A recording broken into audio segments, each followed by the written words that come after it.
একমাত্র আওয়ামী লীগ দূষরদের জন্য। ওদের কোনো নির্বাচন ছিল না। ওরা আমি ওদেরকে বলতে চাই যারও সন্তান, কারণ হচ্ছে শেখ হাসিনার দল করে। শেখ হাসিনা বারবার নিষেধ দিছে ভোট কেন্দ্রে যাবে না। ওরা কিসের দল করে? তার নেত্রীর কথা শুনে সন্তান আর যারও সন্তান। যাই হোক, আলহামদুলিল্লাহ আল্লাহ তাআলা আমাদের উপর রহমত বর্ষণ করছে, যার কারণে আমরা পাস করতে পারছি। আমরা বক্তব্য দীর্ঘায়িত করবো না, অনেকের বক্তব্য দেওয়ার জন্য দিতে পারি না, এর জন্য দুঃখিত আন্তরিকভাবে। কারণ হচ্ছে সন্ধ্যার পর থেকে আমরা প্রত্যেক গ্রামে গ্রামে মহল্লা মহল্লা মিছিল করছি। হয়তো বা মিছিল শেষে অনেকে আমরা গ্রামে গ্রামে যাবো মিছিল লইয়া। তো এই জন্য আমি সবাই বক্তব্য দেওয়ার জন্য দিতে পারি না, এই জন্য বলে আমি দুঃখিত।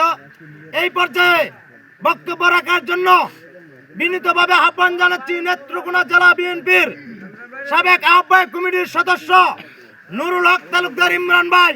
বিনীতভাবে আহ্বান জানাচ্ছি নুরুল হক তালুকদার ইমরান ভাইকে।